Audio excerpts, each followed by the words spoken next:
जय हिंद साथियों। आज के इस क्लास में हम सीखने वाले हैं बिहार बोर्ड मैट्रिक परीक्षा 2027 रसायन विज्ञान का ऑब्जेक्टिव क्वेश्चन। और ये चैप्टर 2 है, जिस चैप्टर का नाम है अम्ल, क्षार और लवण। इसको एक ही क्लास में खत्म कर देंगे। और वही प्रश्न है जो कभी न कभी बिहार बोर्ड के द्वारा पूछा गया था। तो चलिए बिना देर के हुए आज के इस क्लास को करते हैं हम आगाज। तो मेरा पहला प्रश्न कहता है, पहला प्रश्न है अम्ल का स्वाद कैसा होता है। तो हम जानते हैं कि जो अम्ल का स्वाद होता है वो खट्टा होता है। अम्ल का स्वाद कैसा होता है? अम्ल का स्वाद निश्चित रूप से खट्टा होता है। अम्ल का स्वाद खट्टा होता है। अगला प्रश्न कहता है, प्रश्न नंबर 2 कहता है क्षार का स्वाद कैसा होता है। तो क्षार का जो स्वाद होता है वो क्षार का स्वाद कड़वा होता है। क्षार का स्वाद कैसा होता है? कड़वा होता है।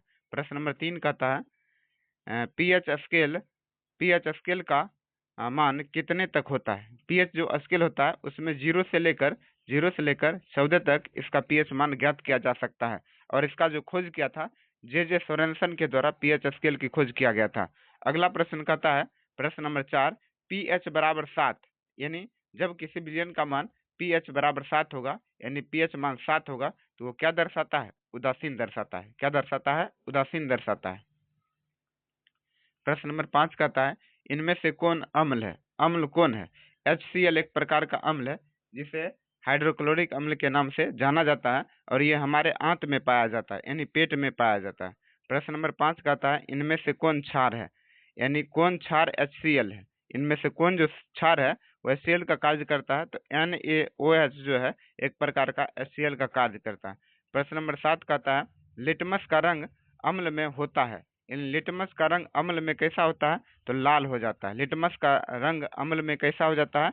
लाल हो जाता है और क्षार में नीला हो जाता है। प्रश्न नंबर 8 कहता है, वही क्वेश्चन आ गया कि लिटमस का रंग क्षार में क्या हो जाता है? तो क्षार में नीला रंग को प्रदर्शित करता है और अम्ल में लाल रंग का प्रदर्शन करता है।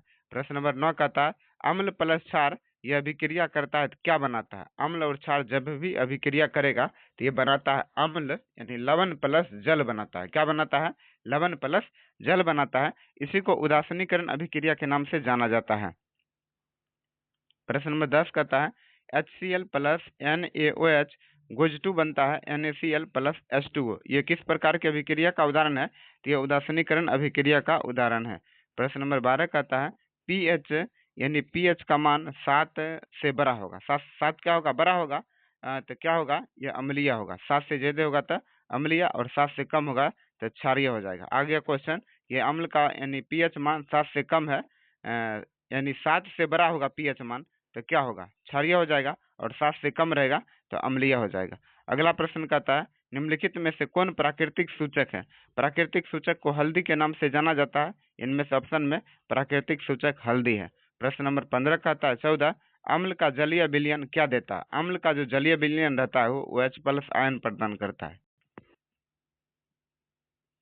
प्रश्न नंबर 15 कहता है क्षार का जलीय विलयन क्या देता है? क्षार का जो जलीय विलयन रहता है वो क्या देता है? तो OH माइनस आयन देता है। क्या देता है? OH माइनस आयन देता है। प्रश्न नंबर 16 कहता है कि इनमें से मजबूत अम्ल कौन है? मजबूत अम्ल जो है वो HCl एक प्रकार का मजबूत अम्ल का उदाहरण है।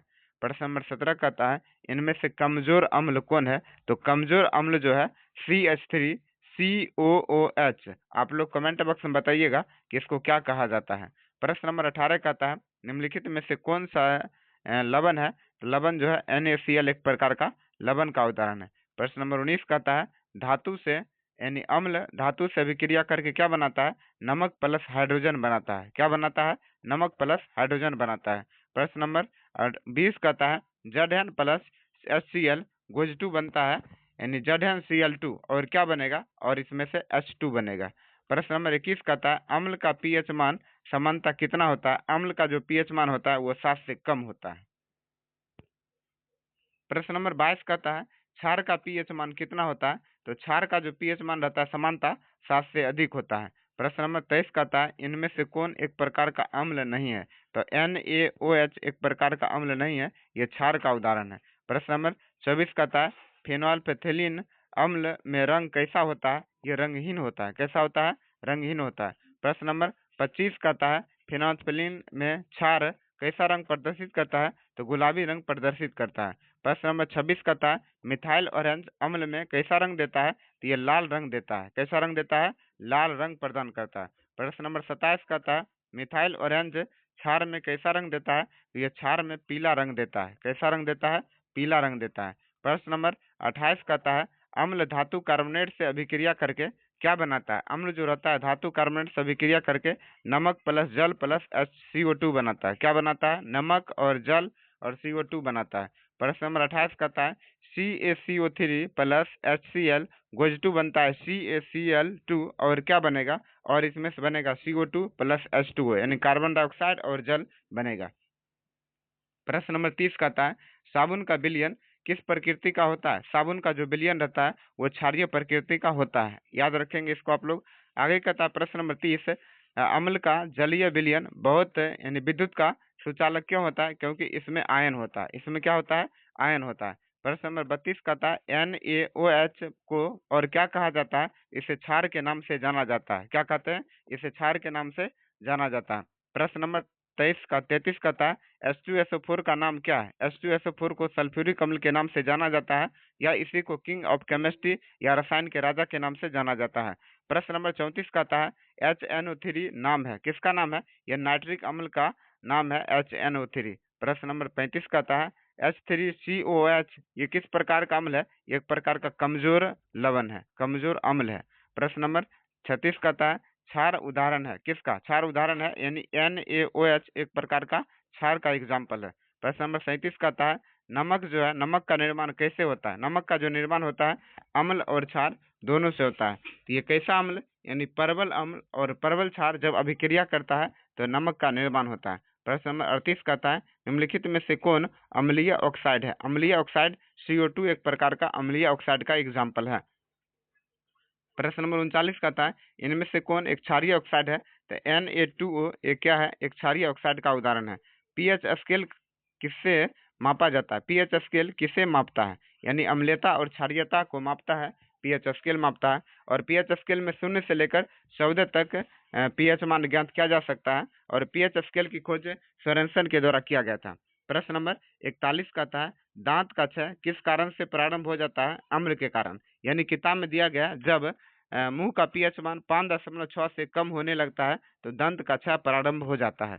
प्रश्न नंबर 41 के बाद 42 कहता है एंटीसिड किसे निष्क्रिय करता है? तो अम्ल को निष्क्रिय कर देता है। प्रश्न नंबर 43 कहता है NaCl का समान नाम क्या है? ये तो बच्चा बच्चा जानता है कि NaCl का समान नाम खाने का नमक या इसी को बोला जाता है सोडियम क्लोराइड। प्रश्न नंबर 44 कहता है बेकिंग सोडा का रासायनिक सूत्र क्या होता है? बेकिंग सोडा का रासायनिक सूत्र होता है NaHCO3। क्या होता है? NaHCO3 होता है। प्रश्न नंबर 45 कहता है धुलाई का सोडा का सूत्र क्या होता है? तो Na2CO3 इंटू 10H2O, इसको आप लोग याद रखिएगा। प्रश्न नंबर 46 कहता है प्लास्टर ऑफ पेरिस का सूत्र क्या होता है? तो इसको भी याद रखिएगा CaSO4 इंटू 1/2H2O, इसे प्लास्टर ऑफ पेरिस कहा जाता है। इसका उपयोग जो करता है डॉक्टर टूटी हुई हड्डी को चिपकाने में या मूर्ति बनाने में इसका उपयोग किया जाता है। प्रश्न नंबर 46 कहता है प्लास्टर ऑफ पेरिस पानी से मिलकर क्या बनाता है? CaSO4 इंटू 2H2O बनाता है। प्रश्न नंबर 48 कहता है अम्ल वर्षा का मुख्य कारण क्या है? अम्ल वर्षा का मुख्य कारण होता है SO2 यानी सल्फर डाइऑक्साइड। प्रश्न नंबर 49 कहता है इनमें से कौन है क्षारक का उदाहरण है? क्षारक इनमें से कौन? तो NaOH एक प्रकार का क्षारक का उदाहरण है। प्रश्न नंबर 50 कहता है अम्ल और क्षार की अभिक्रिया से क्या बनता है? तो लवण प्लस जल बनता है। तो मेरे प्यारे साथियों आज के इस छोटी सी कक्षा में हम सीखे हैं रसायन विज्ञान क्लास 10th का है और ये चैप्टर 2 का है जिस चैप्टर का नाम है अम्ल क्षार और लवण। इसमें जितना महत्वपूर्ण क्वेश्चन था या एग्जामिनर जो बार बार रिपीट करता है उसी प्रश्न को हम इस क्लास में चर्चा किए हैं। तो ये चीज़ आपको कैसा लगता है कमेंट बॉक्स में अपना राय देंगे और मेरे चैनल को इस नाम से सब्सक्राइब कर लेंगे ताकि हम कोई भी वीडियो अपलोड करें तो सबसे पहले आप तक पहुंचे। वीडियो देखने के लिए आपको बहुत बहुत धन्यवाद।